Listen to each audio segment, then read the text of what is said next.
In the freezing, wind-whipped nights of January 1942, a surreal and terrifying disjunction existed between the geopolitical reality of the world and the glittering coastline of the United States, a psychological gap that was about to be filled with burning oil and screaming men. While the Pacific Fleet lay in smoking ruin at Pearl Harbor and the armies of the Third Reich were freezing at the gates of Moscow, the eastern seaboard of America remained defiantly, suicidally ablaze with the artificial light of a peace that no longer existed, unaware that the Atlantic Ocean had ceased to be a protective moat and had transformed into a highway for the greatest underwater predators in naval history. Under the command of Grand Admiral Karl Donitz, the Befehlshaber der U-Boote, a wolf pack of 5 long-range Type 9 U-boats had been dispatched from the hardened submarine pens of Lorient, France, with orders to execute Operation Paukenschlag, or Drumbeat, a strategic offensive designed to strike at the soft underbelly of the American supply chain before the sleeping giant could fully wake. Leading this vanguard was Kapitänleutnant Reinhard Hartigan, the audacious commander of U-123, who steered his vessel through the winter storms of the North Atlantic with a mix of professional grimness and predatory anticipation. As U-123 approached the coastal waters of Long Island and New York on the night of January 14th, Hartigan raised his periscope, expecting to find a darkened, terrified continent bracing for war, but what he saw through the optics made him gasp in disbelief and then smile with the cold satisfaction of a hunter who has stumbled upon a sleeping prey. The horizon was not black, it was a glowing dome of luminescence that rivaled the dawn. The United States, in an act of staggering hubris and commercial stubbornness, had refused to implement a coastal blackout.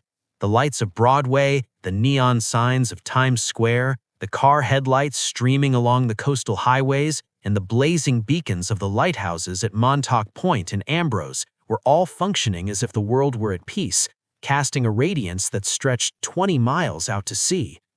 To the German submariners, who had spent years fighting in the pitch-black, freezing hell of the North Sea, where a single lit cigarette could invite a depth-charge attack from the Royal Navy, this display was incomprehensible, a shooting gallery provided courtesy of the American Tourist Board. The tactical implication of this illumination was catastrophic for the merchant ships plying the coastal lanes.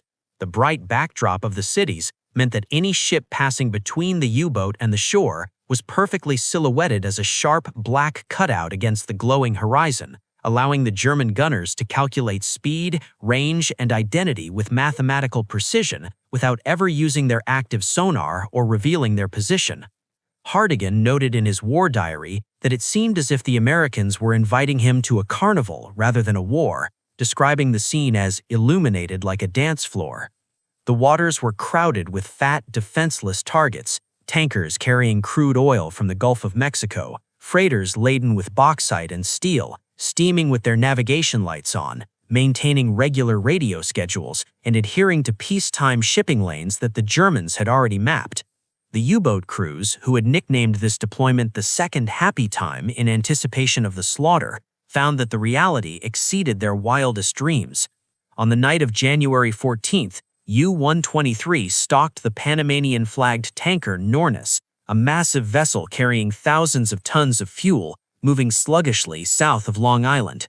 The attack was not a battle, it was an execution. Hartigan maneuvered his boat on the surface, confident that no American destroyers were patrolling the area and that no aircraft would spot him in the dark water against the blinding shore. He fired his torpedoes from close range. The impact was instantaneous and devastating. The Nornis shuddered as the warheads detonated, ripping open her hull and igniting her volatile cargo. A pillar of fire erupted into the night sky, visible from the boardwalks of the Hamptons, where civilians were likely finishing their dinners. As the tanker began to list and sink, spilling its black blood into the freezing Atlantic, the crew of U-123 watched the spectacle with a mixture of awe and contempt for an enemy that would sacrifice its sailors for the convenience of neon lights. The distress signals from the Nornis were picked up by shore stations, but the reaction was one of confusion and paralysis. The U.S. Navy, under the command of Anglophobic and stubborn Admiral Ernest King, had refused to adopt the British convoy system, leaving these merchant ships to sail alone and unprotected. The sinking of the Norness was just the opening note of the drumbeat. In the coming days, Hardigan and his fellow commanders would roam the coast from New York to Cape Hatteras, sinking ship after ship with impunity, often surfacing to use their deck guns to save expensive torpedoes, shelling freighters within sight of the Ferris wheels and hotels of the resort towns. The American public, who believed the war was a distant abstraction to be fought in the jungles of Asia or the fields of Europe, woke up to the horrific reality that the front line was now the high tide mark of their own beaches.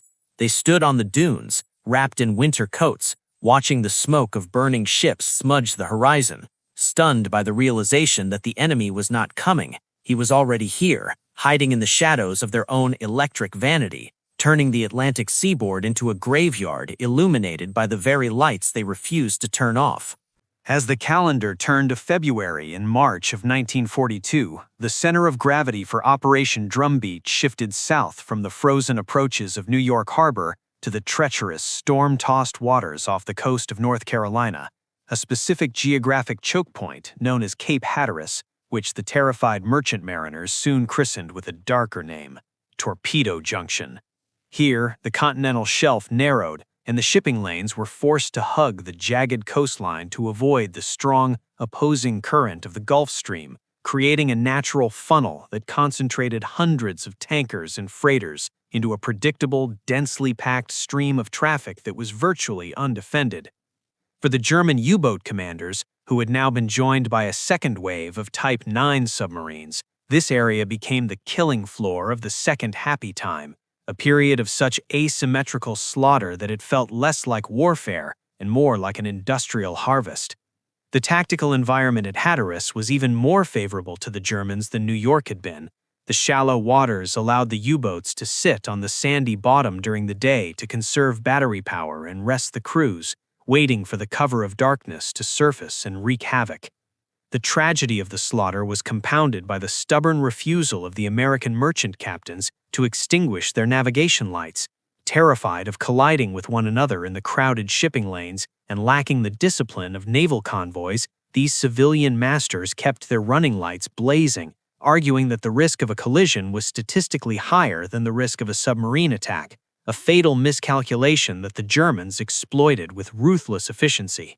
When night fell, the U-boats would surface, their low profiles rendering them invisible against the dark water, while the American ships, lit up like floating carnivals or silhouetted against the glow of the coastal towns that still refused to dim their streetlights, stood out as perfect black cutouts against the horizon. The German tactic shifted from the stealthy underwater torpedo attack to the brazen brutality of surface gunnery. Aiming to conserve their precious torpedoes for the largest tankers, the U-boat commanders unleashed their 105mm deck guns, turning the engagement into a barbaric, close-range execution. A typical attack would begin with a single torpedo shot to cripple the target's engines, bringing the massive freighter to a drifting halt, after which the U-boat would surface within a few hundred yards, its searchlight blinding the panicked crew on the merchant ship's deck. Then, the shelling would begin. The 105mm shells smashed into the bridge and the crew quarters, turning the ship's superstructure into a twisted wreck of steel and fire, while the 20mm and 37mm anti-aircraft flat guns of the submarine were used to sweep the decks, cutting down sailors as they desperately tried to lower lifeboats. The horror of these nights was visceral and apocalyptic. The burning tankers filled with crude oil or high-octane aviation fuel did not just sink, they exploded, turning the ocean surface into a terrifying mosaic of burning lakes. Survivors who managed to jump clear of the wreck often found themselves swimming in a viscous sludge of bunker oil that clogged their eyes, ears, and lungs, only to realize with dawning horror that the oil itself was catching fire. The screams of men burning to death in the water could be heard by the German crews on the conning towers, a sound that hardened some hearts and haunted others, but the mission required total destruction. The proximity of the violence to the American shore added a surreal layer to the nightmare. The battles were often fought so close to land that the vibrations of the explosions rattled the windows of beachfront cottages in Nag's Head and Kitty Hawk. On the German side, the morale was euphoric. They were operating thousands of miles from home, yet they were sinking tonnage faster than the British and Americans could build it, suffering almost no losses in return because the U.S. Navy's presence was practically non-existent. The destroyers that should have been protecting these waters were either committed to the Atlantic crossings to Britain or held in reserve for fleet actions that never materialized, leaving the defense of the coast to a ragtag collection of converted yachts and unarmed Coast Guard cutters that the Germans derisively called the Hooligan Navy. As the weeks dragged on, the waters off Cape Hatteras became choked with debris. The ocean floor was littered with the rusting hulks of dozens of ships, creating a new artificial reef made of iron and bones. The slaughter in the silhouettes was absolute. It was a massacre of the defenseless by the invisible, allowed to happen by a naval command that was paralyzed by indecision and a civilian populace that had not yet learned that in modern war, light is synonymous with death. The sea turned black with oil and red with blood, washing the evidence of the catastrophe onto the pristine sands of the Outer Banks, forcing a nation that had tried to ignore the war to finally look it in the eye as the bodies of its own sailors began to drift ashore with the morning tide. By the spring of 1942, the war had ceased to be a distant abstraction confined to the newsreels playing in darkened theaters or the static-filled reports of the radio. It had become a physical, tactile reality that washed up on the pristine sands of the American East Coast with the relentless rhythm of the tide. The Atlantic Ocean, once viewed as an impregnable moat protecting the New World from the madness of the Old, had been transformed into a conveyor belt of horror, delivering the wreckage of the Battle of the Atlantic directly to the feet of vacationers and retirees. Nowhere was this surreal collision between domestic tranquility and industrial slaughter more jarring than in Florida, the Sunshine State, where the tourism industry was still booming despite the global conflict. In the grand hotels of Palm Beach and Jacksonville, wealthy guests sat on verandas sipping cocktails, expecting to watch the sunset over the water, but instead found themselves serving as the audience for a macabre maritime theater. It was not uncommon for the dinner conversation to be interrupted by a sudden, blinding flash on the horizon, followed seconds later by the dull, thudding crump of a torpedo detonation that rattled the silverware on the tables. The guests would rush to the railings, watching in horrified fascination as a pillar of oily black smoke climbed into the twilight sky, marking the grave of yet another tanker. The war was so close that in some instances, the flames from the burning ships were bright enough to read a newspaper by on the beach, a terrifying lighthouse of destruction that mocked the serenity of the palm trees. But it was the mornings that brought the true grimness of the situation home to the civilian population. As the sun rose over beaches that had previously known only footprints and seashells, early risers began to stumble upon the flotsam of the massacre. The white sands of Virginia Beach, the Outer Banks, and the Florida Gold Coast were frequently coated in a thick, viscous sludge of bunker oil, a black tide that ruined the beaches and coated the feathers of dying seabirds. But mixed in with the tar and the driftwood were objects that stopped the breath in the throat, splintered wooden crates stamped with manifest numbers, life jackets with the names of sunken ships stenciled on the back, empty lifeboats drifting aimlessly in the surf, and most horrifying of all, the bodies. The corpses of merchant mariners, burned beyond recognition or bloated by the sea, began to drift ashore with disturbing regularity, their frozen limbs tangled in the seaweed. Local coroners and Coast Guardsmen were overwhelmed by the task of retrieving and identifying these men, often finding that they carried no identification other than the tattoos on their arms or the letters from home in their sodden pockets. The sight of a dead sailor washing up in front of a luxury resort was a psychological shock that shattered the American sense of invulnerability. It forced the average citizen to confront the fact that the enemy was not over there. He was right here, hiding just beneath the waves, killing Americans within sight of their own homes. This proximity to violence bred a pervasive atmosphere of paranoia and hysteria that swept through the coastal communities like a fever. The rumor mill went into overdrive. Civilians, terrifyingly aware of their own helplessness, began to see German spies behind every curtain and in every shadow. Reports flooded into local FBI and police offices of mysterious lights signaling from the shore, flashlights blinking code from lonely dunes, car headlights flashing in rhythmic patterns on coastal roads, or curtains being opened and closed in suspicious sequences in high-rise apartments. While most of these were coincidences or the result of overactive imaginations, the fear was real. The belief took root that the U-boats were being guided to their targets by a network of saboteurs operating on American soil, a fifth column that was betraying the merchant sailors. This paranoia led to a grim mood in the coastal towns. Neighbors looked at neighbors with suspicion, and the carefree atmosphere of the boardwalks evaporated, replaced by a grim vigilance. The "loose lips sink ships" campaign took on a literal, deadly meaning. The anger of the public was directed not just at the invisible Germans, but at their own government. "Where is the Navy?" became the common refrain in barbershops and town hall meetings. People watched the carnage unfold night after night and looked in vain for the destroyers and airplanes that were supposed to be protecting them.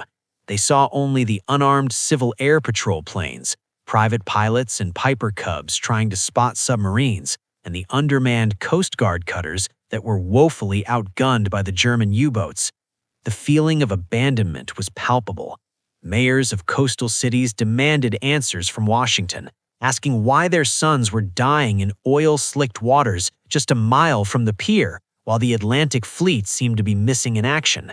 The reality that Admiral King was hoarding his destroyers for transatlantic convoys and refusing to coastal defense was a strategic decision that the grieving families could not understand or forgive. The war had arrived on the doorstep, bringing with it the smell of burning fuel and the sight of death, and for the first time in nearly a century, the American people felt the cold, terrifying grip of a siege mentality, realizing that the ocean was no longer a shield, but a door that had been kicked wide open. While the beaches of the East Coast were being turned into oil-soaked graveyards and the morale of the American public began to fracture under the strain of the visible slaughter, the true architect of the disaster sat not in a U-boat conning tower, but in a Spartan, austere office in the Navy Department building in Washington, D.C. Admiral Ernest J. King, the newly appointed Commander-in-Chief of the United States Fleet, Commanche, was a man of immense intellect, iron will, and a legendary abrasiveness that led him to reportedly remark that when the going gets tough, they send for the sons of bitches. However, in the critical early months of 1942, King's greatest strength, his unyielding stubbornness, became the fatal flaw that nearly lost the Battle of the Atlantic before it had truly begun. The catastrophe of Operation Drumbeat was not a result of a lack of resources, but a failure of doctrine rooted in King's deep-seated professional arrogance and a well-documented Anglophobia that clouded his strategic judgment. Since 1939, the British Royal Navy had been fighting the U-boat menace and had learned, through the painful loss of millions of tons of shipping, that the only effective defense against submarines was the convoy system. The British Admiralty sent a delegation to Washington, pleading with King to immediately organize coastal shipping into defended columns, arguing that where the sheep are, the wolves will go, and that by placing even a single armed escort near the merchant ships, the U-boats would be forced to attack under unfavorable conditions. King, however, dismissed the British advice with contempt, viewing the Royal Navy as a defensive-minded, declining force, and insisting that the United States Navy would not adopt a passive strategy. He held on to the disastrously incorrect belief that inadequately escorted convoys are worse than none, a theory that assumed a convoy without a ring of destroyers was just a larger target, whereas statistical reality proved that even a single armed trawler could deter a U-boat. Instead of protecting the ships, King ordered his destroyers to form hunter-killer groups, roaming the vast emptiness of the Atlantic Ocean in search of U-boats, a strategy akin to searching for a needle in a haystack while the needle is busy burning down the barn. This offensive mindset, left the merchant ships completely naked. The few destroyers available were sent on wild goose chases, patrolling empty squares of ocean, while miles away, the U-boats were leisurely picking off tankers one by one. The disparity was maddening to the British liaisons and the terrified merchant captains. They watched as the U.S. Navy wasted fuel and time hunting ghosts, while the real enemy was sitting off the coast of New Jersey, feasting on the undefended traffic. Furthermore, King's refusal to demand a mandatory coastal blackout was a dereliction of duty born of bureaucratic friction and a reluctance to interfere with civilian commerce. He argued that the Navy did not have the authority to order cities to turn off their lights, passing the buck to civil defense authorities who were more concerned with tourism revenue than national survival. This business-as-usual attitude meant that while American boys were dying in the infernos of torpedoed tankers, the boardwalks remained lit so that vacationers could buy saltwater taffy. The German U-boat commanders were baffled by this strategic incompetence. They could not understand why the Americans, who possessed the greatest industrial capacity on Earth, were fighting with such amateurish tactics. They wrote home that the American defenses were childish and that the lack of convoys made their job embarrassingly easy. In the cost of King's obstinacy was measured in a staggering loss of tonnage and life. In March 1942 alone, U-boats sank over 500,000 tons of Allied shipping, much of it in American waters. The oil hemorrhage was so severe that by the summer, the United States, the world's largest oil producer, was facing a fuel shortage on the East Coast, simply because the tankers could not survive the trip from the Gulf of Mexico. It wasn't until the pressure from the White House and the undeniable mathematics of the slaughter became overwhelming that King, finally, grudgingly, began to relent. He had to be forced by the sheer weight of failure to accept that his offensive strategy was a fantasy and that the defensive convoy system was the only way to save the war effort. It was a tragic irony that the man chosen to save the Navy was for the first 6 months of the war the U-boat's greatest ally, proving that in the high-stakes game of naval warfare, the most dangerous thing on the ocean is not a torpedo, but a closed mind at the top of the chain of command. The admiral's arrogance had built a highway of sunken ships from Maine to Florida, a grim monument to the fact that lessons in war are rarely learned until the tuition is paid in blood. By the late spring of 1942, the second happy time for the German U-boat crews began to curdle into a grim season of frustration and danger as the United States Navy, finally bowing to the undeniable mathematics of attrition and the deafening public outcry, began to implement the one strategy that Admiral King had stubbornly resisted: the convoy system.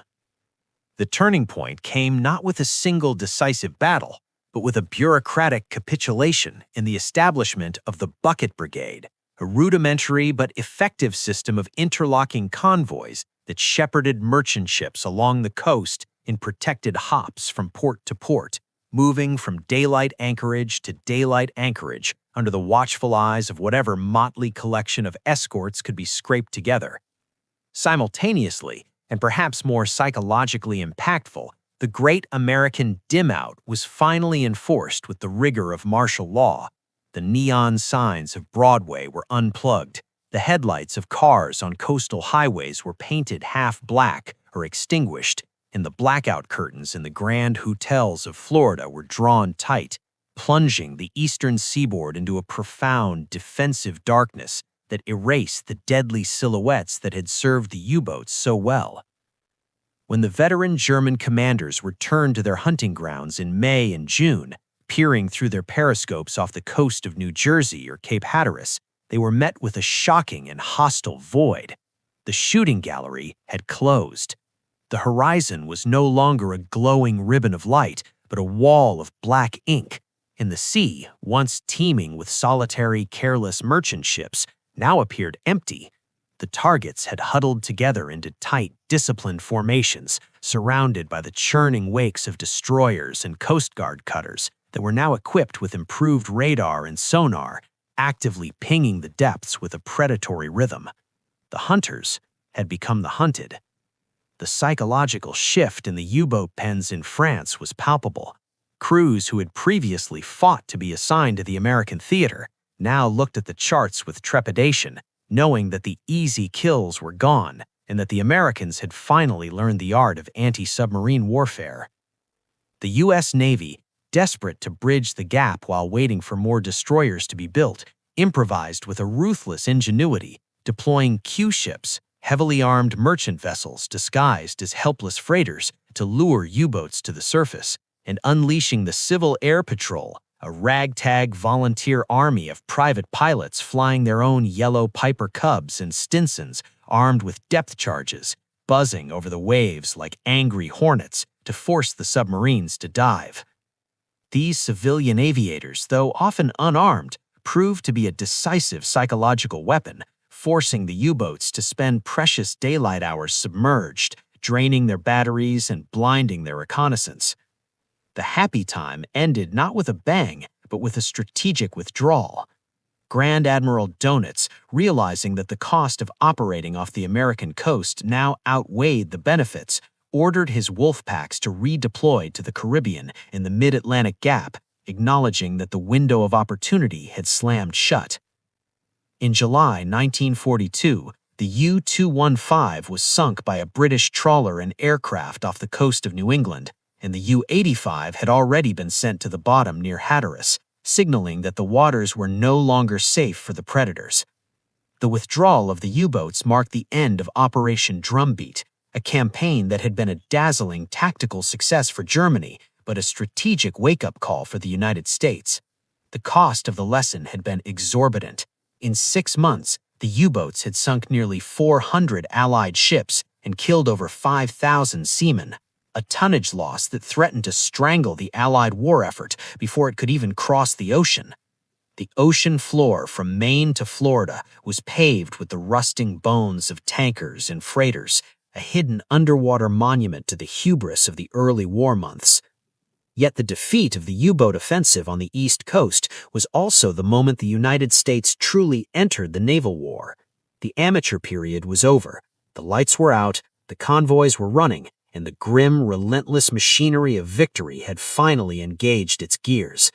As the last U-boat turned its bow toward France, leaving behind a darkened and vigilant America, the ocean remained silent, hiding its dead, but the shipping lanes remained open, pumping the lifeblood of oil and steel that would eventually fuel the liberation of Europe, proving that while the Americans could be caught sleeping, they woke up with a terrible resolve that no torpedo could sink.